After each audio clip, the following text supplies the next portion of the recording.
बिस्मिल्लाहिर्रहमानिर्रहीम। देखती आंखों सुनते कानों चौधरी खलील का सलाम। आज तक करने हैं व्लॉग शुरू।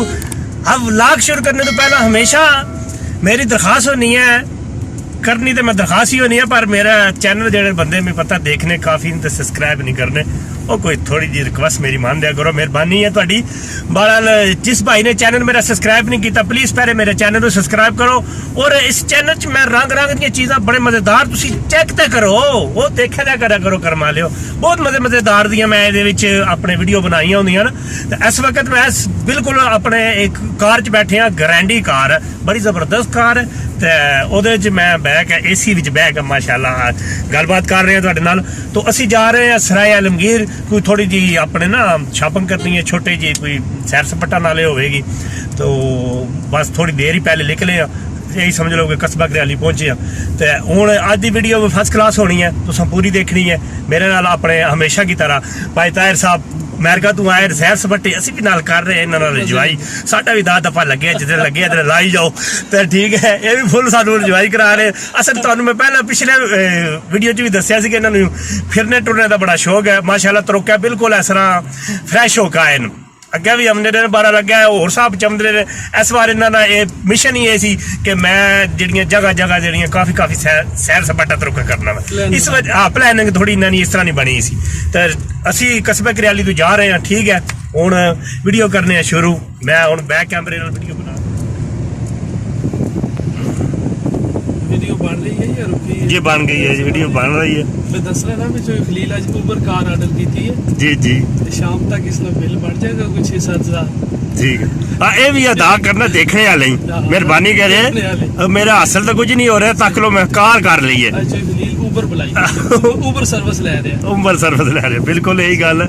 और ऑर्डर भी केड़ी की थी इस ग्रैंडी कोई छोटियां कारां नहीं ऑर्डर की थी। नहीं छोटियां मोटियां भाई असल ऐसी गल है कि AC दी काम करना। हां तो AC तो बगैर तो मजा है एदे विच ओए होए AC मैं ना कि मैनू ऐसा ही पता लग रहा बर्फ च बैठे हैं, इतनी की ठंड। हकीकत गल बहुत मजेदार गारंटी तुसी इस्तेमाल करे। बारह लैंड बहुत मुश्किल है, असी बैठे हैं दूसरियां करोला शरोला विच भी उन्हां च पर समझ लो शामी बिल पड़ेगा ना फिर पीओस है। अल्लाह खैर कर। बिल वाली पर्ची तेरे हत्थ विच छपड़ी है ना, फिर तेनू गर्मी लगे। ओह हुण तो मजा आ रहा है, वाकई यही गल है।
ਵੇ ਜ਼ਰਾ ਕਿ ਰੋਟੀ ਖਾ ਲੈਂਦੇ ਇਹ ਵੀ ਬਜ਼ੁਰਗਾਂ ਨੇ ਦੱਸਿਆ ਨਾ ਇਹ ਫਿਰ ਮੇਰੇ ਕੰਮ ਬਾਬਾ ਜੀ ਦੱਸਿਆ ਵੀ ਪੇਟ ਦਾ ਪਈਆਂ ਰੋਟੀਆਂ ਤੇ ਸਭੇ ਗੱਲਾਂ ਖੋਟੀਆਂ ਬਿਲਕੁਲ ਇਹ ਵੀ ਬਾਬਾ ਜੀ ਦੱਸਿਆ ਆਹ ਕਿਸ ਨਾਮ ਤੇ ਸਰ ਨਵੀਂ